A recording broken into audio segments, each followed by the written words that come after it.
नमस्कार, आप सभी का स्वागत है हमारे एक विशेष प्रोग्राम टूटते रिश्ते बिखरता परिवार इस विषय को लेकर के हम चले हुए हैं। और आप हमारे इस प्रोग्राम पे जुड़ रहे हैं एक गेस्ट के रूप में। आप हम सभी का हम स्वागत करते हैं, अभिनंदन करते हैं। हमारे लिए ऑनर का विषय है। आज जो हमने टॉपिक रखा है वो रखा है यूथ परेशान क्यों। क्यों इतना परेशान चलता है। जब हम युवा की बात करते हैं, यूथ की बात कहते हैं, तो कहा जाता है कि जो समाज का रिप्रेजेंट करने वाला सबसे महत्वपूर्ण इकाई है उसे युवा कहा जाता है, उसे यूथ कहा जाता है। जो नई सोच, नई सृजन, इसका एक द्योतक होता है, इसका एक परिचायक होता है, इसका एक रिप्रेजेंटेशन करने वाला व्यक्तित्व होता है। यूथ की जब बात आएगी तो कुछ नवीनता की बात आती है, कुछ नएपन की बात आती है, मॉडर्नता की बात आती है, मॉडर्निटी की बात आती है, तकनीक की बात आती है, कई विचारों की बात आती है। यूथ हमेशा तर्कशील होता है, एनर्जेटिक होता है, मगर एक पहलू और भी है, वो अपने दिशा से अलग होता है। डायरेक्शन नहीं है उसका, जिंदगी के प्रति किधर जाना है, दिशा विहीन, भ्रम से भरा हुआ, पथभ्रष्ट। ये एक पहलू और भी है। और फिर कहीं ना कहीं इन सब चीजों से बात आती है और फिर लोग कहते हैं, जो आज हमने विषय रखा है कि यूथ परेशान क्यों है। जिसे तो उत्साहित होना था, जिसे उमंगों के साथ भरा होना था, आज इसी विषय पे हम चर्चा करेंगे। डॉक्टर शुभ्रा सान्याल जी साथ में रहेंगे, दिव्या दुबे जी हमारे साथ में रहेंगे, प्रेजेंटेशन भी देंगे इस पे, और स्वाति बिष्ट जी। तो आप सभी का अभिनंदन और स्वागत करता हूं आज प्रोग्राम पे। और हमेशा की तरह प्रोग्राम को शुरू करने के पहले डॉक्टर शुभ्रा सान्याल जी को रिक्वेस्ट करूंगा, प्लीज 2 शब्दों के साथ में आज के प्रोग्राम को चालू करें। डॉक्टर शुभ्रा सान्याल जी। तो हम लोग देख रहे हैं कि धीरे धीरे the youth whom we call the growing adult, they are moving away from the mainstream. कहीं पर वो परेशान है, या वो घर से परेशान है because parents have lot of expectations from them, or they are not able to reach their goals which they are dreaming. जो उनका सपना है, जो वो अपने भविष्य को बनाना चाहते हैं, probably due to certain issues, certain difficulties, they are not able to reach. That's what they feel. ये मेरा अंदाज है कि वो ये महसूस करते हैं कि वो नहीं पहुंच पा रहे हैं. As a result, they start showing disturbance, not only in their behavior, but in their attitude towards their classmates, even to their own parents and to the school authorities. तो इसको लेके हम लोग जो है आगे चलना चाहते हैं, और मेरा अनुरोध है सभी से, you try to bring up what are the issues, what are the problems, and therefore what can be the remedies. हम कैसे कैसे इनको सुलझा सकते हैं, आगे बढ़ सकते हैं, जिससे कि हमारे यूथ, जो पांडे जी ने कहा कि एक महत्वपूर्ण अंश है हमारे देश का, उनको कुछ उम्मीद मिले, वो कुछ सही गाइडेंस मिले, और वो एक अच्छी दिशा की तरफ चले. That is my request. Thank you. तो शुभ्रा जी की बात देखकर अच्छी लगी कि जो आपने इशारा किया कि आज के जो यूथ हैं उनके ड्रीम का है जिसे पूरा नहीं कर पा रहे हैं, और इसकी वजह से वे थोड़े से परेशान रहते हैं। इस पे मैं एक चीज और कोट करता हूं डॉक्टर सान्याल, कि वो ये जरूरत है कि सपने कुछ ज्यादा बड़े हो रहे हैं, लेकिन यूथ के जो मन है वो थोड़े कमजोर हो रहे हैं। एक रीजन शायद परेशानी का मुझे जो समझ में आता है, हालांकि बहुत सारे जब मैंने ये टॉपिक डाला था अपने व्हाट्सएप ग्रुप पे और फेसबुक वगैरह पे, ट्विटर हैंड पे, तो कुछ लोगों के कमेंट्स मेरे पास आए। हालांकि वो लोग यहाँ नहीं आए हैं, पर उनके कमेंट्स आए हैं जो मैं बताता हूँ। वो कहते हैं कि एक द्वारा की जो कंपटीशन चल रही है लोगों के बीच में, जॉब को लेकर के चाहे एजुकेशन को लेकर के हो, जो कंपटीशन हो रही है, यह एक रीजन हो सकता है इनके परेशान होने का। दूसरा हो रहा है जो एक न्यूक्लियर फैमिली हो रही है, लाइफ थोड़ी सी अकेलापन आ रहा है, लोनलीनेस हो रही है, एक एकांत जीवन शैली जिसे हम कहते हैं, वो एक कारण हो सकता है। कहीं ना कहीं इन बच्चों पे जॉब को लेकर के, मैरिज को लेकर के ऐसे बहुत सारी चीजें हैं जिसमें सोसाइटी की प्रेशर रहता है। कई ऐसा उनको लगता है कि हमारे ऊपर में बंदिश पैदा की जा रही है, वह एक रीजन और हो सकता है। और एक सबसे बड़ा रीजन है, वो है जनरेशन गैप का। जो अ, आज की यूथ और जो ओल्ड एज की ओर जा रहे हैं, उनके बीच में जो तालमेल बैठना चाहिए, शायद वो कमी है। तो ये कुछ चीजें हमारे पास में जानकारी पे आई है। पर चलूंगा डॉक्टर सान्याल जी के शब्दों के साथ में कि यूथ के सपने बड़े हो रहे हैं, लेकिन मेरा कमेंट्स इसमें और होता है कि उनके जो मन है वो कहीं ना कहीं कमजोर हो रहे हैं। सपने और मन दोनों को सामंजस्य बिठाना पड़ेगा। तो दिव्या दुबे जी के पास चलता हूं मैं। Good evening sir. Good good evening evening. Ma'am. Good evening. Absolutely sir, ma'am ने और आपने बिल्कुल सही जो टॉपिक उठाया है, बहुत सही है कि इनके जो सपने हैं वो बड़े हो रहे हैं, मन जो है वो बहुत छोटे हैं।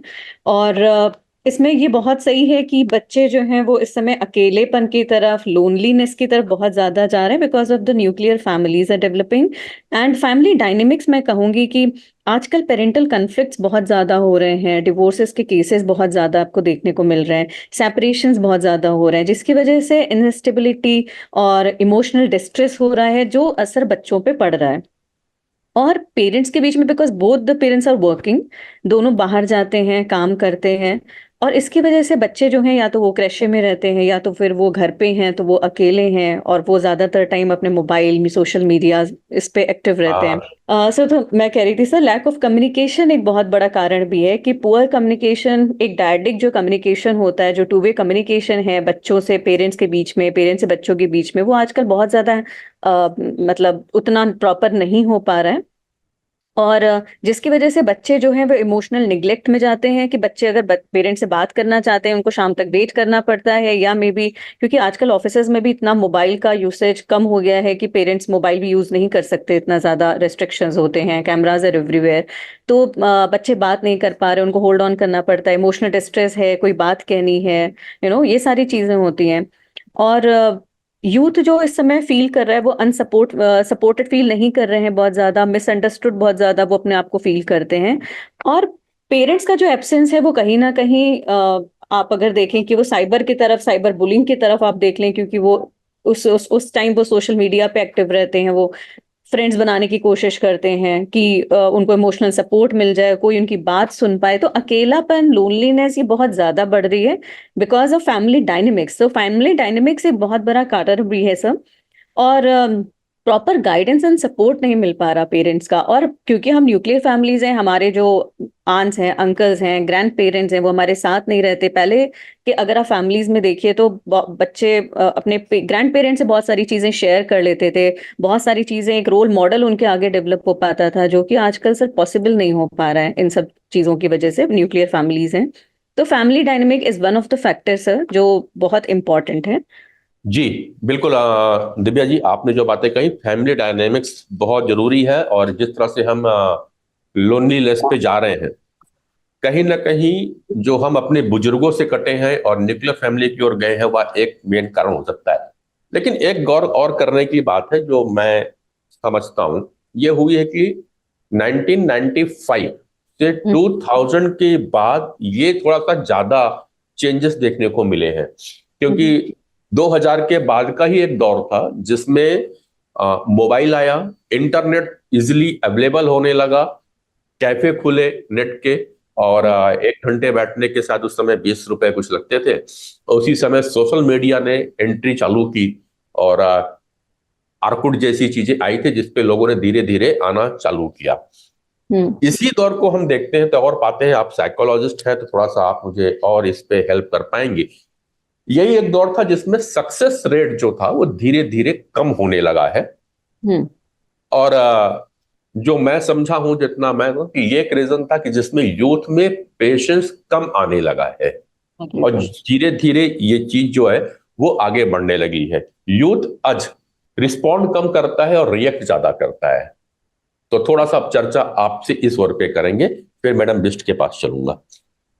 जी सर, ये बिल्कुल सही बात है कि बच्चे जो है आजकल वो रिएक्ट ज्यादा करने लगे हैं।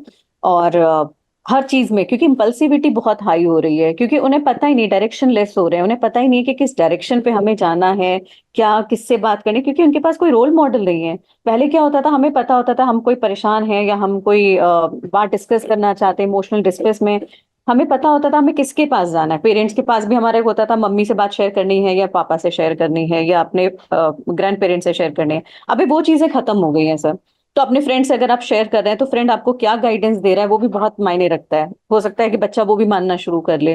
तो पीयर इन्फ्लुएंसेस भी बहुत ज्यादा बढ़ रहे हैं अगर हम देखें इस चीज को। तो बच्चे आजकल इम्पल्सिव होते चले जा रहे हैं, उनको उनको उनको एक सोशली अप्रूवल चाहिए होता है कि अगर हम सिगरेट पियेंगे या अगर हम नशा करेंगे या अगर हम ड्रग्स लेंगे तो we can be a part of the group, you know. तो इस तरह की चीजें होनी शुरू हो गई हैं। तो पीयर इन्फ्लुएंसेस, पीयर किस तरह का है, वो आपको प्रो सोशल बिहेवियर सिखा रहा है या वो आपको एंटी सोशल बिहेवियर सिखा रहा है, आप किसकी तरफ ज्यादा जागरूक हो रहे हैं, किसकी तरफ आप ज्यादा बढ़ रहे हैं।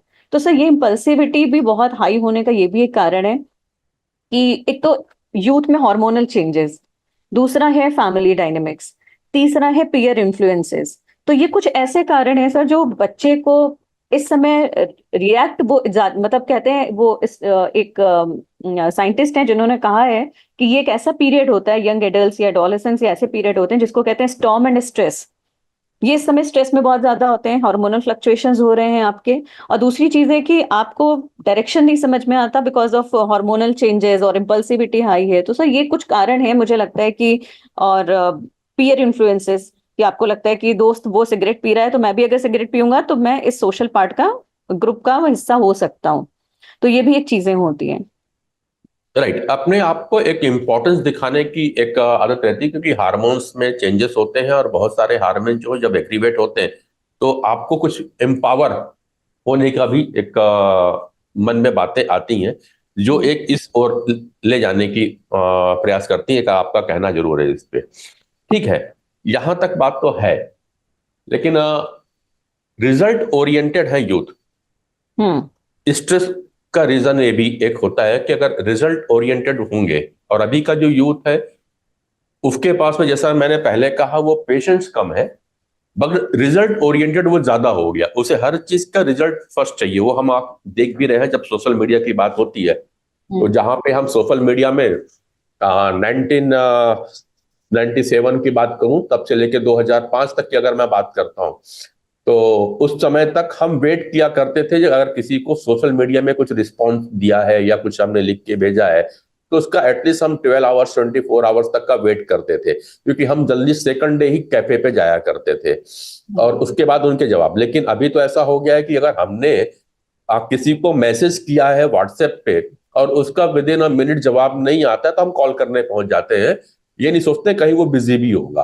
तो एक जो फास्टनेस है वो भी देखने को मिली। सेकंड, जिस तरह से रील के कॉन्सेप्ट आ चुके हैं अब सोशल मीडिया पे, तो शायद उनके पास में यह भी बता रहा है कि वो बहुत देर तक किसी चीज के लिए रुकना नहीं चाहते। क्या परेशानी का एक कारण यह भी है? राज Kapil ji. So I think I wish a happy evening to all the members here. So I must admit that while I am convenient in one official language, while I am not very convenient in our other official language. Anyhow, I understand that the topic is about youth. The topic is about we had discussions on loneliness. We had discussion on nuclear family. So what exactly I should convey, or what topic should I address? Because I couldn't understand the depth of what you have discussed so far. But I have picked up some words that you have mentioned, like why youth are in problem, or like nuclear family. And these words I have picked up. If you can little bit give me a direction, then I will talk in that connection. Right, Mr. Kapil, we have discussed about the problem of youth, and Okay. some pinpoint which is we have found, that is, one is the loneliness of the family. Second is the Okay. some social pressure on the youth, and second is there is no compatibility between the age generation, between the Okay. grandpa and the father and mother, with the children. There is some we are not finding the actually compatibility between them. These are the Okay. some points we are going to discuss. If you have some points why the youth is going on a tremendous pressure, why is going for the stress and anxiety. If you have some to share in this platform, we'll welcome them. So what I think is there is not much discussion happening on these topics among the children because while in the school or while in college, we in the sense the social pressure asks them about marks, did they pass or not, and things like that. Say, for example, when they attend a competitive examination, now say 800 of them clear a particular exam, all are going to be employed in the public service. Now, obviously, the mark scored by rank one in the same exam is very different from the person at the rank 800 who might have secured a very different mark in the same exam. Only at this point of time, they will realize the difference in marks doesn't matter because we all are going to be in the public service. Selection matters. And rank one, we can never say that rank one will be the best performer in the career, say 30 years of public service, than the person who secured rank 800. So it is not about the marks that secured in the exam. But then students, unfortunately, are not taught all these aspects. Number one. Number two, I feel that society will be in this breakup: high income group, middle income group, and low income group. And every group has its own problems that will come with, and every parent have their own problems to manage. And this art of parenting is not taught. Not, I think in a society like ours with huge number of young population or population of children in the legal age up to 18, I think we need dedicated child protection, child mental health clinics, at least at the local level, like the third tier, like the panchayats, like the municipalities, how we exist in the local government. We need that kind of a setup who will do house visits, say once in 2 weeks or once in a month, talk to the children, ask them about their mental and physical well-being to have a connection. And I don't think in this area whether nuclear family will be good or joint family will be good, because we need to manage these challenges that come with change of times. So it's a tremendous change. I think we need to adapt. Even now, there is a possibility of joint family. There is a possibility of nuclear family as well, but it depends upon various factors. So I think the civil society and government should come forward, and they both should collaborate at the local level to extend the required mental support to all the children. I think that can help address, if we can give hope to a child, I think the problem is addressed. So I think we should move towards that, because I also see some children, some students, resorting to a very damaging self guilt among them, or I don't know what are the reasons. And we also see, students committing suicides also. I think it is all about how the society can be supportive to the children and help them also in mentally. I think we need that setup which can cater to the needs of the children. There are a lot of talks, but I don't think structurally we have that resources to cater to the children. And government may say we have a toll-free number, anyone can reach to us. But if you go through the Mental Health Care Act, the state government or the appropriate government is given the duty to identify such children who need such mental health. So I think we should go more proactive in this manner in helping children particularly. Once a child gets the hope to survive in this world, once the child understands hope is not a single day thing, hope is not not based on result of an exam, hope is something which can happen even after 40 years or even today. Hope is something that you can smile 10 years later or even today or tomorrow. I think we have to inculcate that kind of a culture, and I think it should start from school. We need to have quality, professional, child sensitive schooling also, school teachers and the administration at the school. I think these are the areas we need to work to address these issues. Thank you. Thank you, Raj. Very good thing, a very good point you have raised here. Because the civil society and the government come forward to create a child mental health clinic on one of the district basis as well with the tehsil. We are in the block level, and it should be also in the school. Okay, so now we will try to raise this thing as per our government also. I'll try to raise this point to my government in Chhattisgarh. It will be changed. But Thank you. now, by your point, the new topic is coming.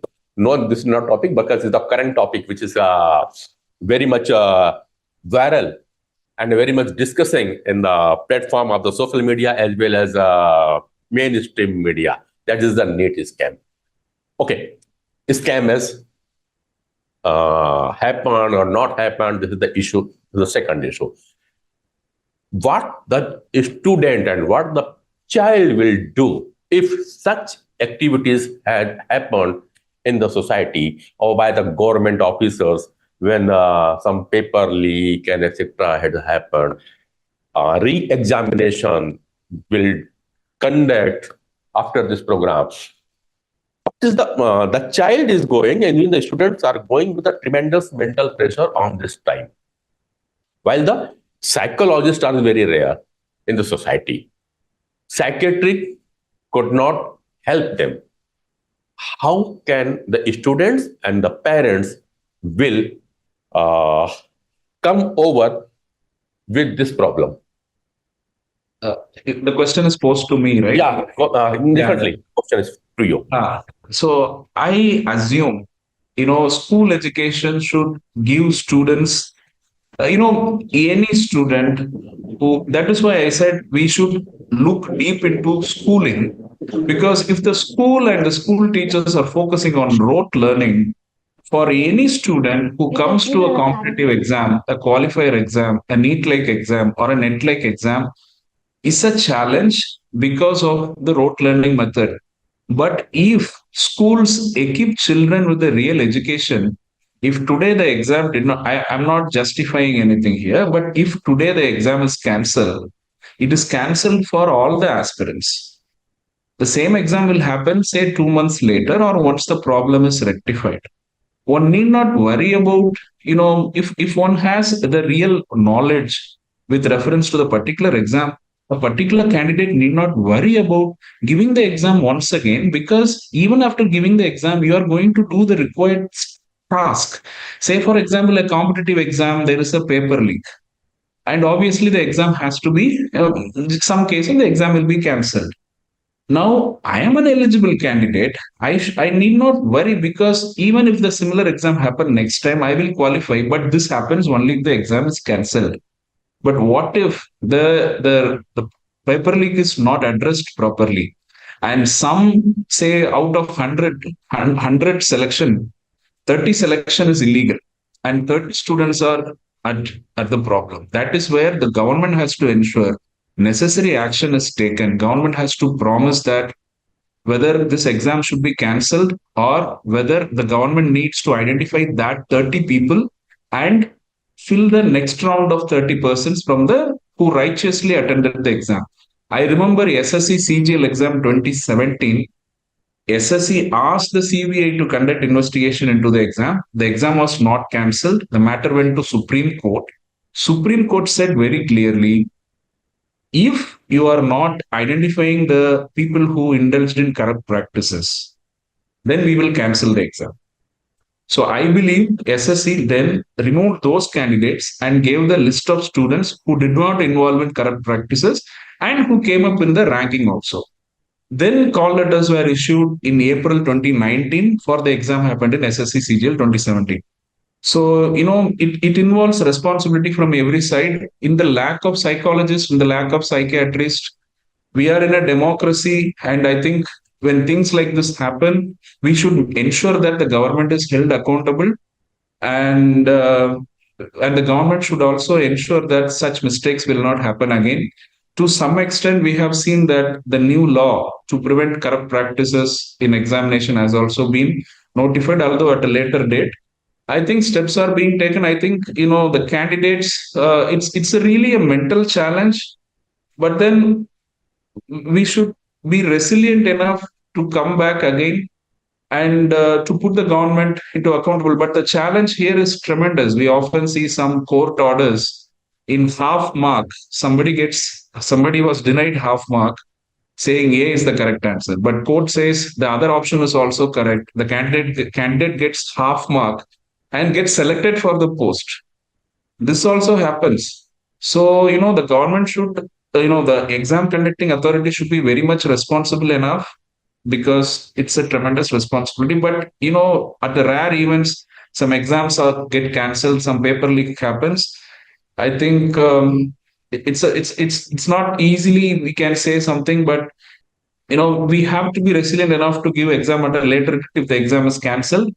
And number two, if the exam is not cancelled, I think all the civil society has to be very watchful on the exam conducting authority, whether the particular exam is happening properly or not. Otherwise, I don't think. That is why we always talk about transparency and accountability at the side of everything. Let me talk about an exam that happened very recently. It is FACT and FACT Plus, Forensic Aptitude Caliber Test and Forensic Aptitude Caliber Test Plus. The notification said exam will be conducted in online mode, fully online. This is the term mentioned. But the exam happened fully offline. Even they didn't give OMR answer script also. It was conducted similar to a class test. Now more queries, more doubts will come. I have filed RDA to NFSU campus. Till now, I have not received any response for that, because I want there should be an accountability mechanism. Why an online exam was converted into offline exam? The authorities also should be transparent and accountable, because that is what will help us understand, okay, the government is doing its part. The organizers are doing their part. It's okay, sometimes things happen, but somebody should take accountability so that such a thing will not happen again. It's a challenging thing, and again, it's a collective responsibility, I would say. I think I will stop at this. नहीं, okay. You have given a good suggestion, or it's just a community responsibility of the society as well as the government.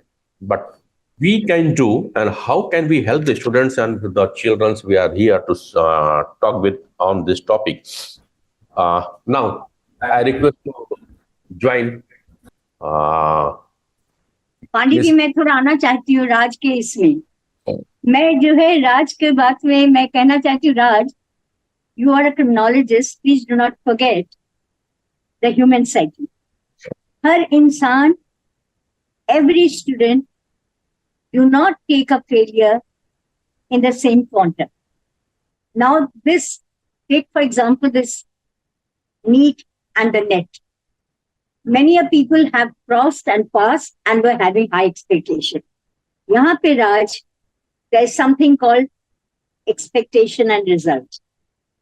The expectation brought for the equal quantum of result. And the child became very happy. Try to imagine and investigate. There are two children. Raj, in front of you. Both have got the same result. And both are happy. किंतु क्या हो रहा है पांडे जी, जब ये information आ रही है कि कैंसिल हो रहा है, एक जैसे राज कह रहा है वो चैलेंज को फेस करने को तैयार है और नेक्स्ट टाइम वो हाई रिजल्ट लाने की उम्मीद रखता है, पर दूसरा कहता है मेरा क्या होगा। And parents also do not come out holistically से हम तुम्हें सपोर्ट कर रहे हैं, आगे बढ़ो। पेरेंट्स भी सर हाथ में लेके बैठ जाते हैं कि अब क्या होगा।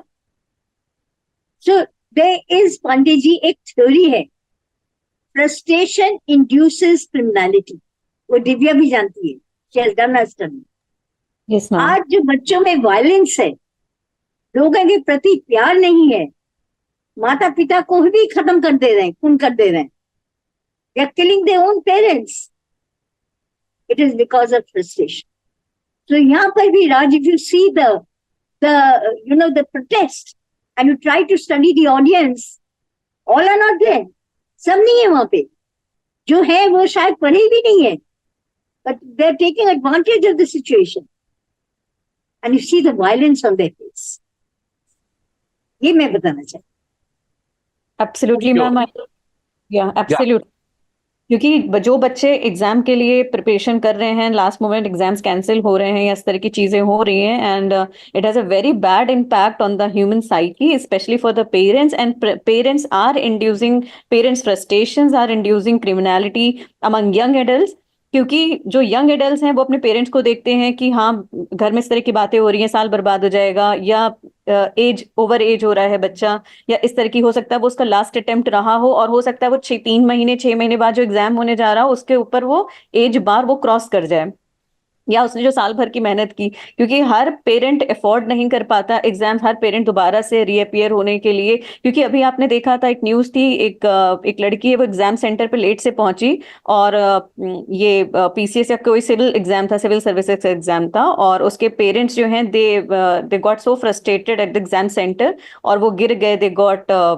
मतलब बेहोश हो गए, और उसके बाद उन्होंने यही, उनकी बेटी उनको समझा रही थी कि पापा it's okay, I will reappear in the exam may be the next time, so he will be like कि बेटा हम अफोर्ड ही नहीं कर सकते, मैं तुम्हें इतनी दूर से स्टेशन मतलब ट्रेन से लेकर या कैसे भी कर तुम्हें एग्जाम सेंटर तक लेने आया, it is very difficult for me to like next time तुम इतना कम्यूट करना या इतनी दूर तुम्हें लेकर आना बहुत डिफिकल्ट है, so for everybody it is like just 1 year, but for parents it is like age हो गई है या बच्चा ओवर एज हो जाएगा, certain things are happening, so absolutely ma'am, so this is Sorry. That is why I said we need to address all these issues. Now, everywhere there is a problem. Every segment has a problem, and they have to be addressed at when such things happen. And their mental health should be, our primary question is how to satisfy the parents. At one, we have two exams here. One exam is NEET, one exam is NET. So with reference to NET, the government said we are cancelling the exam because they sense that entire exam might have been compromised. They are saying question papers are circulated in dark net. But at this moment, I am feeling in NEET, even the Supreme Court has not halted the counseling that happens. It requires even more evidence. And I think while democratic movements are happening outside, we in the sense now that there is a Supreme Court monitoring probe is also, there is a case that goes in the Supreme Court. They need few more evidence to arrive at whether the exam has to be cancelled, or we need to identify enough the number of persons who kind of involved in corrupt practices. And when this process is going on, I think there needs sufficient information which should be provided from the exam organizers. Even parents should keep their children intact, and this is the crucial period, and we cannot rush into any judgment also. So that is why I said, from the side of exam organizers, we need transparency and accountability. From the side of parents, these kind of efforts are also required from the civil society as well. It's a very highly challenging environment we are working. That is understandable. Okay. Now it was discussion about the students who has appearing the exam as of the NEET concerned. Okay, but now again I am coming towards the family. एक episode ये भी देखने को परिवार में मिलता है जब किसी बच्चे से पानी मांगा जाता है, give me the glass of water, whether it is the son or the nephew, लेकिन वो बच्चा पानी अपने ग्रैंडपा को घर की नौकरानी के थ्रू भिजवा देता है, लेकिन जब ये बोले कि पानी तो तुमसे मांगे यार, या तुम लाए क्यों नहीं, तो बोलता आपको पानी से मतलब था, सो मिल गया, किसने दिया इससे क्या लेना देना। एक ये भी परिवार के अंदर में देखने को मिलता है। ये चेंजेस जो है वो कैसे हो रहे हैं, इस पे बात करेंगे हम स्वाति बिष्ट जी के साथ में। Swati ji, welcome to the forum. नमस्कार। अभी तक जो मैंने आपका डिस्कशन सुना उसमें लगभग सारे पॉइंट्स जो हैं कवर हो गए हैं। कुछ एक दो पॉइंट्स, कुछ बिंदुओं पे मैं थोड़ा सा फोकस करूंगी जो यूथ के साथ इश्यूज आ रहे हैं आज की डेट में, क्योंकि मैं दोनों जगह रही हूँ, अर्बन सिटी में भी रही हूँ दिल्ली में, और मैं हरियाणा के रिवाड़ी क्षेत्र जो एक मीरपुर गांव में एक यूनिवर्सिटी है उधर रही हूँ, तो दोनों जगह मैंने एक अंतर देखा।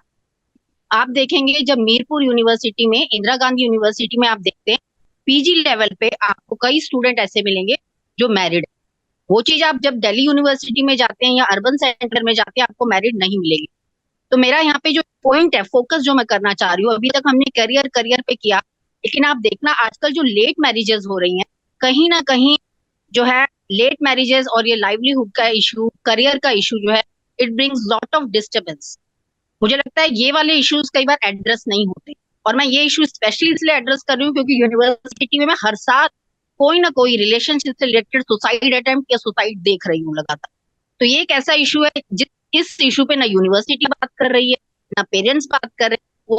वो बच्चा जो उसका खास दोस्त आपस में जूझ रहे हैं, और ऑल ऑफ ए सडन कई बार ऐसा एक सिचुएशन आता है जब वो सुसाइड करता है। मैंने अभी रिसेंटली एक केस देखा था, वैसे मैं ऑलमोस्ट हर साल ही देख रही हूँ, जहाँ पे mother, she was a teacher, primary teacher थी। जब इस तरह का इशू रिपोर्ट हुआ, with the grace of God वो लड़की बच गई। उसकी मदर इतनी स्केयर्ड थी कि वो उसको घर नहीं लेके गई कि उसके फादर क्या कहेंगे। सो मेरा ख्याल कुछ ऐसे इश्यूज भी हैं करियर के साथ जो शायद रह जाते हैं। और आप देखेंगे जब बच्चे जो यूनिवर्सिटी में जो मैरिड हैं थोड़े से ज्यादा फोकस्ड है, और जो बच्चे कहीं ना कहीं बाकी सब स्टूडेंट है, आप देखेंगे कहीं ना कहीं उनका ये वाला इशू जो है एड्रेस नहीं हो रहा। और ये इशू जो एड्रेस नहीं हो रहा, करियर के साथ साथ ये इशू भी जो है कहीं ना कहीं अनस्टेबिलिटी जो है वो लेके आता है। तो इन इश्यूज पे भी थोड़ा सा मुझे लगता है गौर करने की जरूरत है। चाहे पेरेंट्स हो, उनको भी, पेरेंट्स केवल करियर पे बात कर रहे हैं, पर इन जो इश्यूज को है वो टच नहीं करते। तो मुझे लगता है कई बार जो पेरेंट्स इतने स्ट्रिक्ट है, यहाँ जो कम्युनिकेशन है वो जरूर होना चाहिए। ऐसे ही यूनिवर्सिटी के लेवल पे भी टीचर्स हो या हॉस्टल में हो, काउंसलर्स जरूर होने चाहिए जो इन इश्यूज को एड्रेस कर सके, बच्चे वेंट अप कर सके ऐसे इशू। और तो बस यही एक जो मेन इशू मुझे लगता है जो कवर करना रह गया था, वो मैं करना चाहूंगी। नहीं, थैंक यू स्वाति जी, आपने अच्छा पॉइंट रेज किया, और कहीं ना कहीं इस पे चर्चा होने लगी है कि जो ये लेट मैरिजेस हैं इसकी वजह से बहुत सारे इशू आ रहे हैं। तो एक मेंटल इशू की बात हुई अभी, जब हेल्थ प्रैक्टिशनरों से बात की जाती है, डॉक्टरों से बात की जाती है, तो वो भी कह रहे हैं कि जो बहुत सारे डिसीजेस आ रहे हैं वो भी कहीं ना कहीं लेट मैरिजेस की वजह से हो रही हैं। चाहे वो ओबिसिटी को लेके बात कर लें, चाहे वो इनफर्टिलिटी को लेके बात करते हैं, फाइब्राइड्स को लेके फीमेल में बात करते हैं, सारी चीजें हैं, ये है। लेकिन कैरियर तो कहीं ना कहीं आड़े आ ही रहा है ना। आज बच्चा जब बड़ा होता है या एडोलसेंस की एज पे आता है, टीनेज रहता है, इन द एज ऑफ 12-13 की एज पे, तब से ही उसको कैरियर की ओर फोकस किया जाता है। और ये कहा जाता है कि शादी तब तक नहीं होनी चाहिए जब तक कि वो अपने पैरों में खड़ा ना हो जाए। तो अब पैरों में खड़ा होते होते, कंपटीशन करते करते, अच्छी जॉब, और फिर अब ये रखता है कि मैं अपना मकान बना लूं, मेरे पास में अपनी गाड़ी होनी चाहिए, ये करते करते ऑलमोस्ट 35 की एज पहुंच जाती है। तो लेट मैरिज तो होगी। क्या चेंजेस होने चाहिए? एज जब साइकोलॉजिस्ट आप इस चीजों को पढ़ रहे हैं, समझ रही हैं, तो क्या चेंजेस होना चाहिए? आपने कंपेरिजन करके बता दिया कि अर्बन एरिया में अलग चीजें हैं, और जब हम विलेज साइड जाते हैं, छोटे शहरों में जाते हैं, तो वहां पे अलग चीजें हैं। जहाँ पे यूनिवर्सिटी में वे लोग आ रहे हैं जिनकी शादी हो चुकी है, और दिल्ली जैसे मेट्रो सिटी में जब हम आते हैं तो वहां देखते हैं कि लोग अभी 35 के भी शादी नहीं किए रहते हैं। तो इनका मेंटल स्टेटस कैसा है? कौन ज्यादा एरोगेंट होता है? किसके ऊपर ज्यादा प्रेशर है? किसको ज्यादा गुस्सा आता है? ऐसे कैसे? एक तो रूरल सिटी, जो आप रूरल एरिया में आप देखते हैं बच्चे जो हैं जब पीजी कर रहे हैं तो उनका basically they are coming from agrarian society. जब वो अगेरियन सोसाइटी से आ रहे हैं तो उनका सोर्स ऑफ इनकम क्या है? उनकी एग्रीकल्चर है। तो कहीं ना कहीं they are not dependent on outside sources, क्योंकि जब सर्विस लगेगी या बहुत बड़ी चीज आएगी, definitely they are aspiring for a good job, लेकिन कहीं ना कहीं उनके पास वो एक बेस रहता है जिसमें वो, और कहीं ना कहीं वो छोटे से बेस के कारण वो उस चीज के लिए वेट नहीं कर रहे होते कि उनको जो एक बड़ी सैलरी मिलेगी, बड़ा पैकेज मिलेगा, उसके बाद ही वो करेंगे। So they simply see if they can sustain, और एक बेसिकली वो मेंटेन कर सकते हैं, नहीं कर सकते, उसके बाद दे कैरी ऑन। बट जब अर्बन सोसाइटी में आता है, कहीं ना कहीं अब हमारा फोकस शायद बड़ी सैलरी, बड़े पैकेज में हो गया। तो फिर इसमें मेरा शायद यही कहना है कि इंसान थोड़ा जल्दी करियर की तरफ डेफिनेटली देखे, लेकिन बड़ा पैकेज, बड़ा करियर या बड़ा उसके जो है उन चीजों को, वो चलती रहती हैं साइड बाय साइड, उसका थोड़ा सा कम वेट करें, क्योंकि हमने कई बार बहुत बड़े बड़े जो है बेंचमार्क रख दिए हैं। कहीं ना कहीं एक सोसाइटी का भी प्रेशर है। तो जब हम रूरल साइड से थोड़ा सा सीखेंगे तो यही सीख पाएंगे कि शायद जो बड़े बेंचमार्क हैं वो जो है वो चलते रहेंगे। इंसान अगर मोर सेटल्ड होगा रिलेशनशिप में भी, अगर वो ज्यादा सेटल्ड होगा तो शायद ही will do better in the career also. So थोड़ा सा बच्चा थोड़ा सा अगर अपने पैरों पे खड़ा हो जाए तो शायद हमें सोच लेना शुरू करना चाहिए। सो ऐसा तो कोई ऐसा कोई सोल्यूशन तो नहीं है कि एक सोल्यूशन दे दिया जाए। कहीं ना कहीं अर्बन सेक्टर्स में दिक्कतें दूसरी हैं क्योंकि आपका सोर्स ऑफ इनकम जो है वो आउटसाइड, आप एग्रीकल्चर सोसाइटी से तो आते नहीं है। दूसरी चीज है कहीं ना कहीं आप सर्विस सेक्टर में या दूसरे जो है कहीं ना कहीं आपकी डिपेंडेंसी है, तो वो डिपेंडेंसी तो रहेगी। तो ऐसे उसमें मैं यही कहूंगी कि जो है आप थोड़ा सा जो हमारे बेंचमार्क है उसको नीचे करें और शायद हो सकता है कि बच्चा जल्दी थोड़ा सेटल होने की कोशिश करे। Thank you. लौटूंगा। एक अच्छी बात आपने कह दी कि पहला जो मैंने चालू किया था वो कहा था कि सपने बड़े हैं और मन कमजोर हो गया है।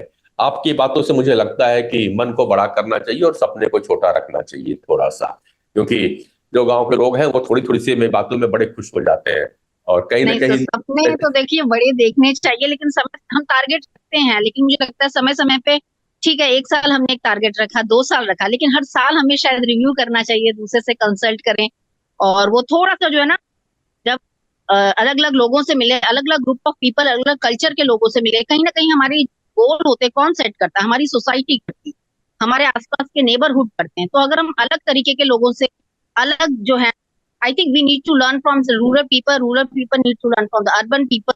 सो समवेयर हमारा जो है ना माइंड जो है कहीं ना कहीं ब्रॉड हो पाता है, तो कहीं ना कहीं अदरवाइज हम स्टक रहते हैं उन्हीं गोल्स।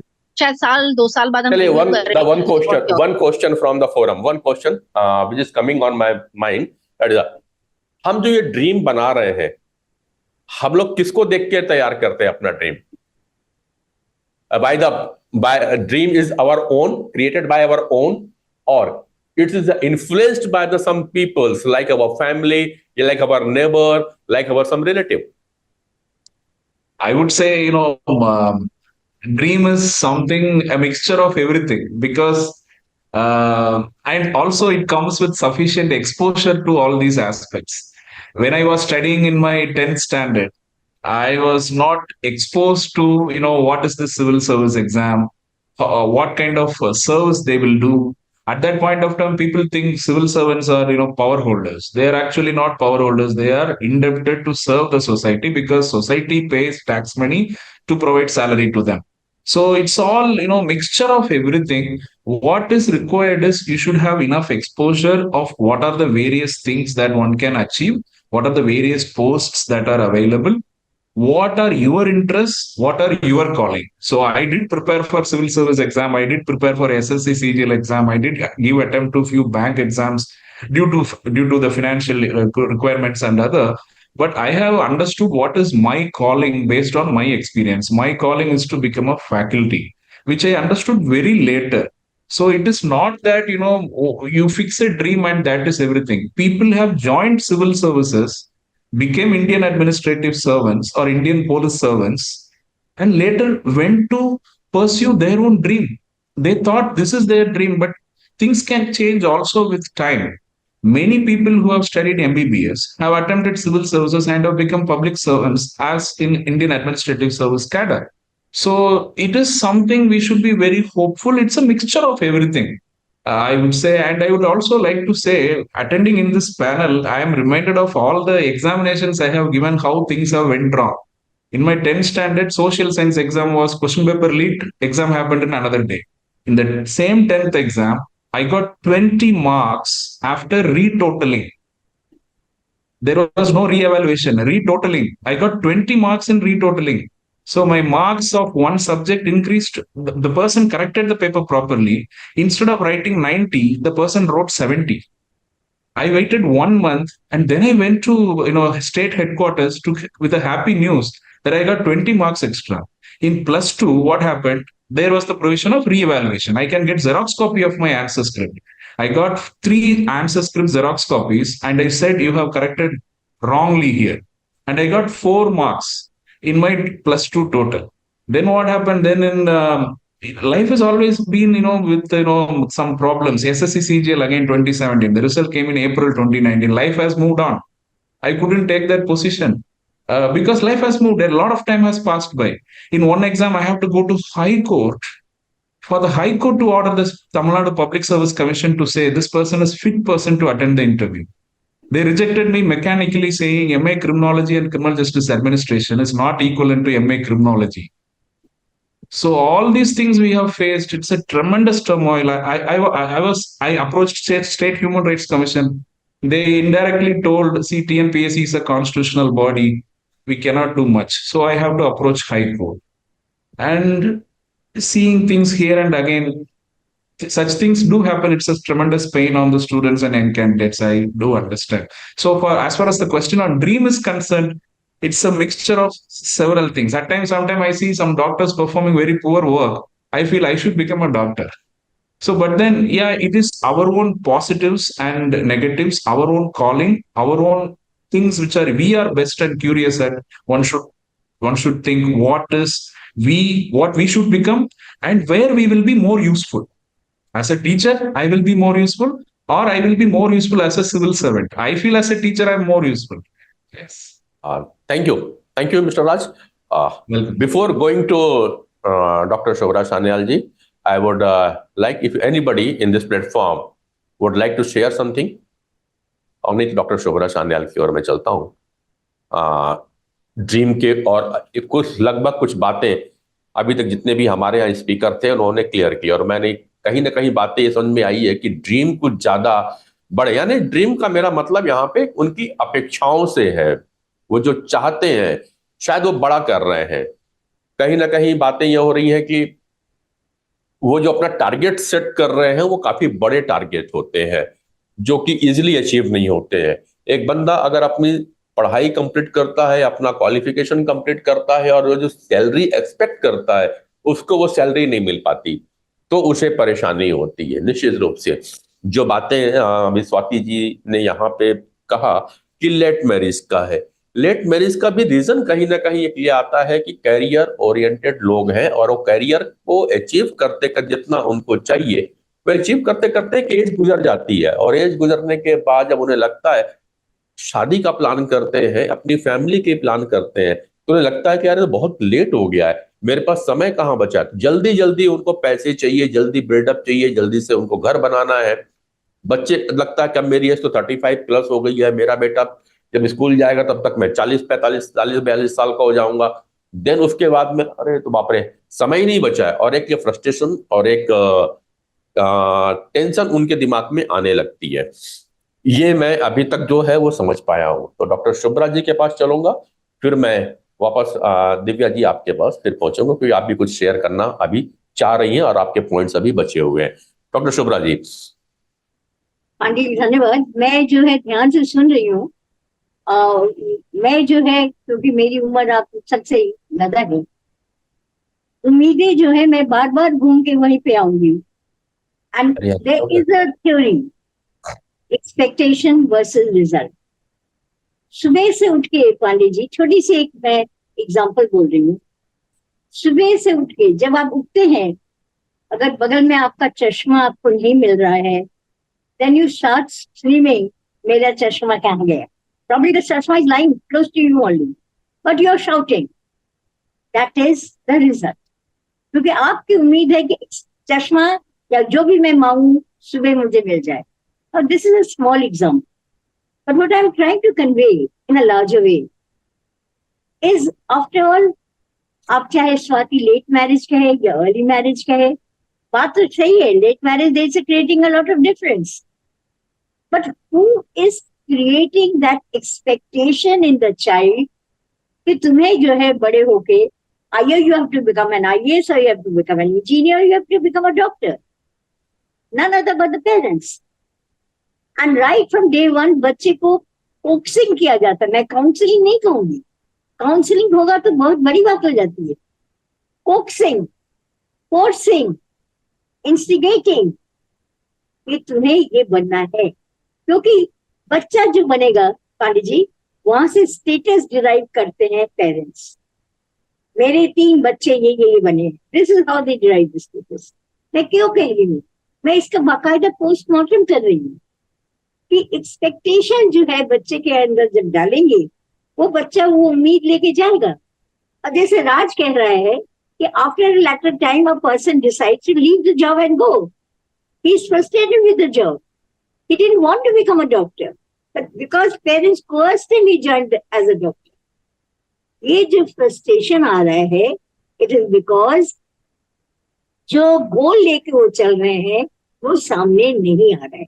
और मैं क्योंकि क्रिमिनल साइकोलॉजिस्ट हूँ पांडे जी, मैं दूर दराज से देखती हूँ कि आज के बच्चे, आप जो पहले जमाने या कुछ साल बाद पहले की बात कर रहे हैं पांडे जी, कि जैसे पानी देने की बात हो रही है, आपने कहा उदाहरण दिया कि दादा दादी ने पानी मांगी या मांगा, पोते पोती या जो है नाती नाते ने नौकर के हाथ से दिया। What is that? Rejoin what is करें। That? That is the moral value. अगर जो है बच्चों ने देखा है तो उनके माँ बाप आपस में झगड़ा कर रहे हैं, डिफरेंस ऑफ ओपिनियन हो रही है, बच्चों की रियरिंग में प्रॉब्लम हो रहा है, तो बच्चे मॉरल वैल्यू कहाँ सीखेंगे पांडे जी? तो वो यही तो करेंगे जो उन्होंने देखा है। मैम ऑब्जर्वेशन, ये जो career oriented parents with career themselves career oriented want their children to be career oriented, आपस में जो है ह्यूमन एम्पैथी नहीं है, कम्युनिकेशन नहीं है।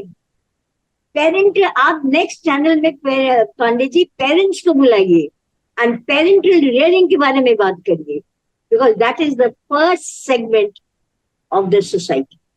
वो सेगमेंट ट्रम्बल कर रहा है पांडे जी। बाद में आप बच्चों की तरफ उंगली दिखाइए कि तुम क्यों बिगड़ रहे हो। बिगड़े हुए पेरेंट्स के बिगड़े हुए बच्चे अब क्या हो सकते हैं? मैं ये सवाल पूछ रही हूँ। आप उनको बुलाइए नेक्स्ट चैनल में और उनको बात करने दीजिए, ये मेरा कहना है। Exactly ma'am. सो कहीं ना कहीं वो ये देख रहे हैं, एक्सपोजर हो रहे हैं नई नई चीजों के, तो मैम वो हर चीज ट्राई करना चाहते हैं, क्योंकि ये एज ऐसी है जिसमें इनको हर चीज ट्राई करनी है, out of impulsivity, out of to prove themselves in a good picture, जिसको हम कहते हैं सोशल डिजायरेबिलिटी भी मैम कहते हैं, कि हम सोशल डिजायरेबल होना चाहते हैं, हम चाहते हैं हमारे ज्यादा फ्रेंड्स हो, हम चाहते हैं लोग हमें ज्यादा फॉलो करें, हमारे ज्यादा फॉलोअर्स हो। तो कहीं ना कहीं मैम अनरियलिस्टिक एक्सपेक्टेशंस भी अपनी जो है मैम वो कहीं ना कहीं सोसाइटल इन्फ्लुएंस और ये कारण स्ट्रेस का हो सकता है। और मैम तीसरा इंडिविजुअल फैक्टर्स भी होते हैं, जैसे कि for example if you are suffering from any of the anxiety problem, depression, low self esteem और फीलिंग ऑफ डिस्ट्रेस है, डिसकनेक्शन है फ्रॉम योर पेरेंट्स, तो कहीं ना कहीं ये सारी चीजें भी मैम इंडिविजुअल फैक्टर्स हैं जो स्ट्रेस की तरफ अगेन हमें लीड करती हैं।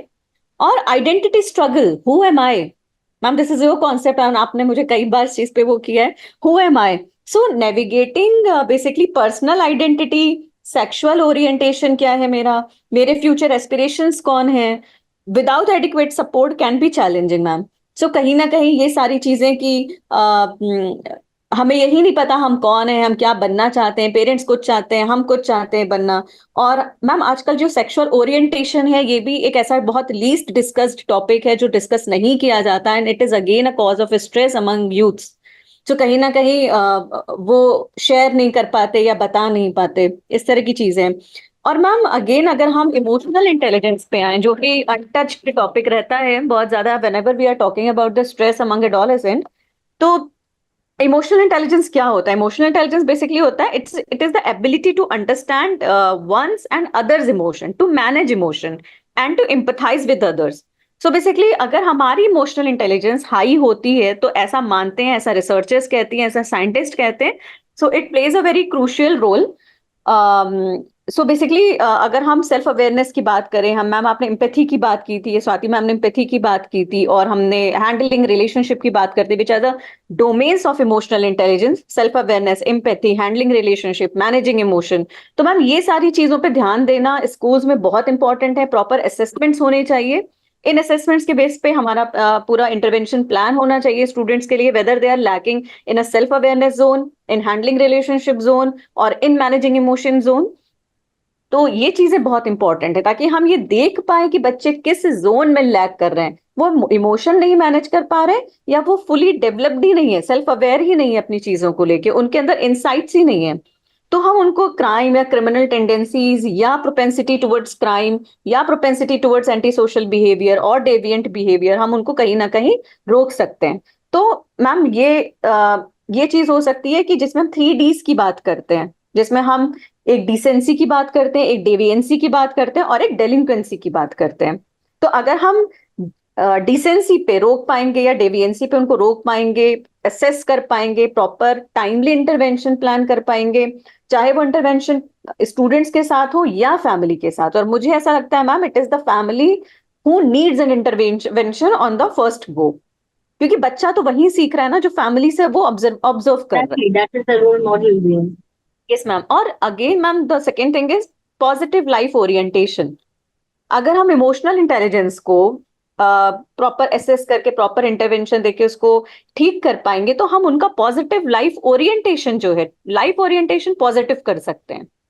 तो ये कुछ 4-5 चीजें हैं we need to look upon and take care of, like on the very early stage, ताकि बच्चों को हम कहीं ना कहीं रोक पाए, असेस कर पाए, देख पाए। और family counselling, family intervention is at most important, क्योंकि हम वही देख रहे हैं, अगर वाइफ अपने हस्बैंड को फेंक के खाना दे रही है तो बच्चा जानता है कि हाँ मुझे क्या करना है। अगर बच्चा अपने ग्रैंड पेरेंट्स के साथ, अगर एल्डर सिबलिंग है वो अपने ग्रैंड पेरेंट्स के साथ बदतमीजी से बात करता है, तो उसको पता है यंगर सिबलिंग को कि मुझे भी नहीं बात करनी है सही से, so what we are observing we are learning those things.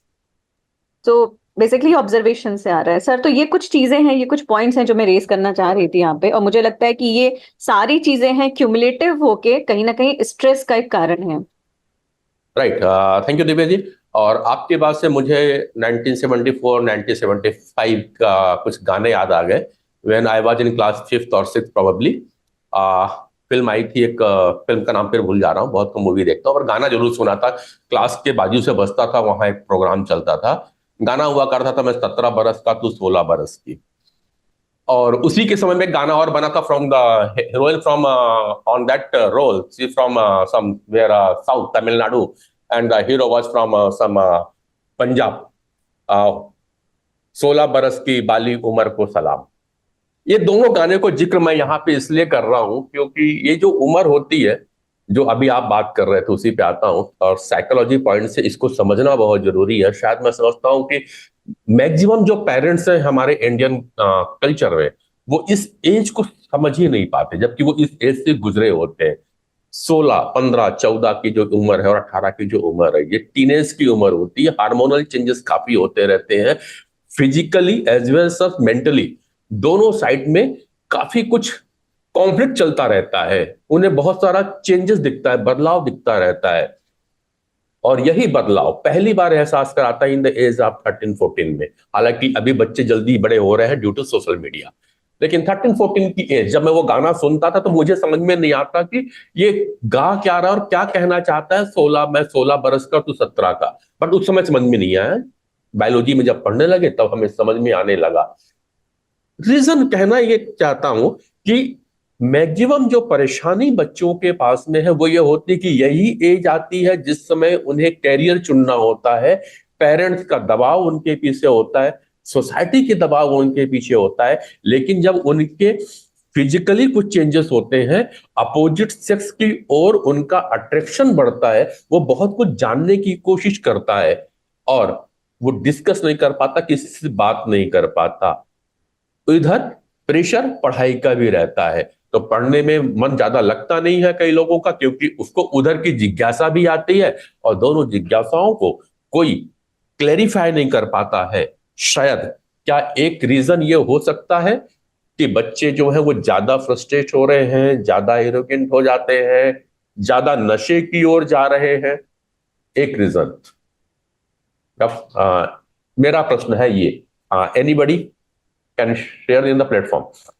Pandey ji, मैं एक बात कहना चाह रहा हूँ, I am very close observer of facial expression of people.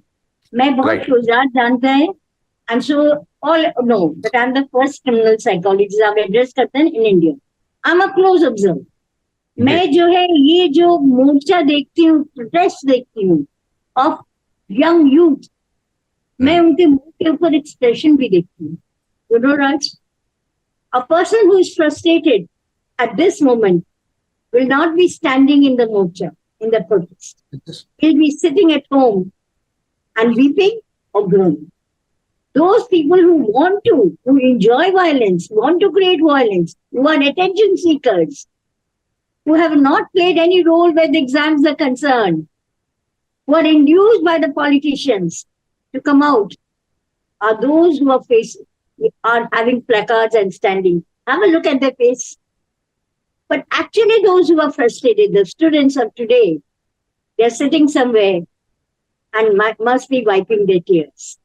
This Ma'am, I is would like to say one thing. We cannot, in a blanketed fashion, we cannot make such remarks. Absolutely, violence is not encouraged. Violence will never be supported. But if a child is, in your sense, is worried and crying inside the home, who will talk to the government and to the news media on the child's behalf? It should be a journalist. It should be somebody who's doing democratic movements outside. It should be certain ways in a non-violent fashion. Placards, you also said placards. What if somebody using placard in a non-violent fashion? I think we should not blanketly apply these statements when we say these things, because we cannot expect the victims to come forward and to express their anger or what emotions they're undergoing. I think I needed to give that pinch of information. But I understand what you're trying to say. okay. Okay, thank you for the excellent discussion on this topic. Going to be, I would like to add one quick point, if I may. Some of the social pressure comes mainly because of the reason people attach a variation in dignity to one job and a variation in different dignity in another job, which is absolutely wrong. UDHR, Universal Declaration of Human Rights, Article 1 says all human beings are born free and equal in dignity and rights. If we see everyone with the same dignity, I think a tremendous amount of social pressure that comes from status would be, addressed.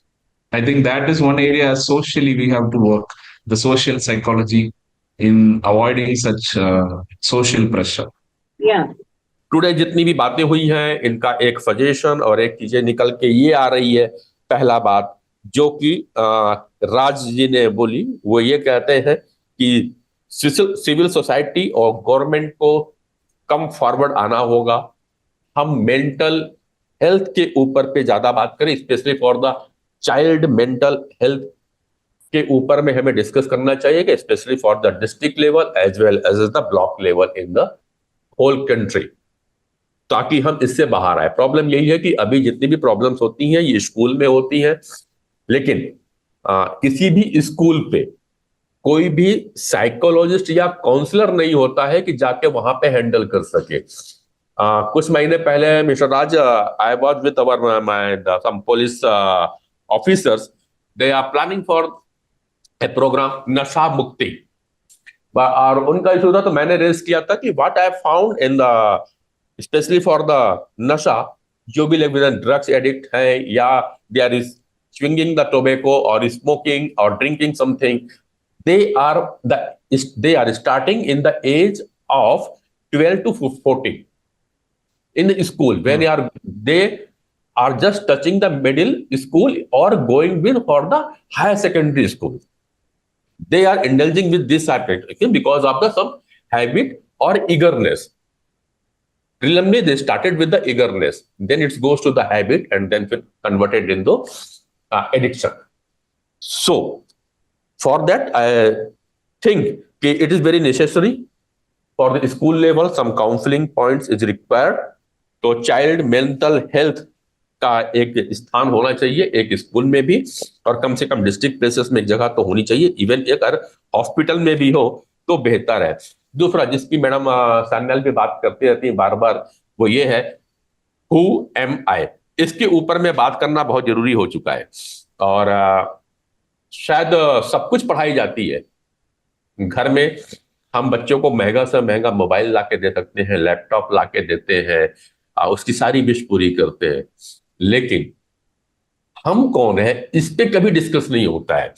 घर पे ये discuss आज जरूर हो रहा होगा जब मैं अपन यहाँ बैठ के बात कर रहे हैं तो बहुत से पेरेंट्स घर में बात कर रहे होंगे कि सोनाक्षी सिन्हा की शादी उस जावेद इकबाल से होनी चाहिए या नहीं होना चाहिए, हम उसके ऊपर वरिड है।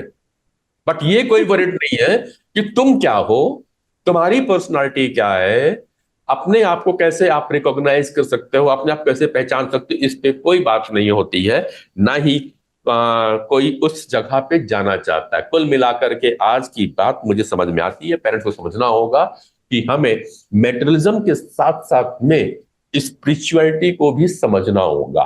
इफ आई एम राइट, मैं समझता हूं इन चीजों को, और हु एम आई तभी आप समझ पाएंगे जब आप स्पिरिचुअलिटी की ओर जाएंगे। तो कुल मिलाकर के आज पूरा देश, और कल जब देश के प्रधानमंत्री नरेंद्र मोदी कश्मीर में जाके डल झील के सामने में योगा करते हैं और पूरे देश के साथ साथ पूरे विश्व को संदेश देते हैं, तेरा ध्यान किधर है।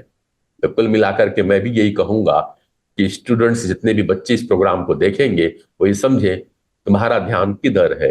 मेडिटेशन पे आना होगा, ध्यान लगाना होगा, ताकि इन चीजों से आप सहमत होंगे। मेरी इन बातों पे यदि किसी को कमेंट्स करना है वो कर सकते हैं। भूमिका भट्ट भी यहाँ पे है। या पांडे जी, एक बात करनी थी जी, पिछले एपिसोड में, आपको अगर याद है, Rashi was mentioning certain cases, Pandey ji, उसमें सिंगल चाइल्ड सिंड्रोम आया। ये सब हम लोग भूल नहीं सकते if we talk on youth unrest. हम जब पूरे देंगे तो बहुत सारी चीजें निकलेगी। पांडे जी, स्वाति ने अभी लेट मैरिज की बात की। When a person goes into late marriage, then he or she, they prefer to have one child. Now that single child syndrome also creates problem. The mother, parents have high expectation of the child also having equal expectations of the parents, and there is a conflict. इसको भी discuss किया जाए on any of platform of yours. बिल्कुल madam, मैं आपकी इस बात से सहमत हूं, और हमको डिस्कस करना पड़ेगा, क्योंकि जो बच्चों के ऊपर में जो ये ड्रीम का एक लिहाफ ओढ़ाया गया है, जो उनको दिखाया गया है, कैरियर ओरिएंटेशन, भौतिकतावाद, मेटेरियलिज्म, ये सारी चीजें तो पेरेंट्स ने ही बताई है उन बच्चों को। तो वो इस प्लेटफॉर्म में आकर के अपने आप को डिफेंड कैसे कर पाएंगे, या कैसे एग्री करें कि मैंने गलत किया है। तो हमें बताना पड़ेगा यहाँ पे कि जाने अनजाने में हम पेरेंट्स से कहाँ गलती हो गई है, जिसका खामियाजा इन बच्चों को उठाना पड़ रहा है in the early age of stress में, प्रेशर में और मूड अपसेट में। तो thank you to all of you, सारे गेस्ट स्पीकर्स जिन्होंने यहाँ पे पार्टिसिपेट किया। Thank you Swati Bisht ji, thank you Divya Dubey ji, आप सभी का। डॉक्टर सामने मैडम, आपको थैंक तो कह नहीं सकता, आप तो हमारे प्रणेता हैं, आप तो है, मैं आपको क्योंकि थैंक यू रोज। और मैं चाहूंगा कि thank you to all of you for joining me, you know. Thank you ma'am. और इसको आप क्लोजिंग मत समझे, यहां से स्टार्टिंग हो रही है। और कभी भी आप इस फोरम पे आए, आज हमने आपको एज ए गेस्ट स्पीकर बुलाया, आप हमेशा गेस्ट के रूप में आइए, क्योंकि ये फोरम किसी एक व्यक्ति या दो का नहीं है। We want jointly, collaboratively discuss the issues in this platform.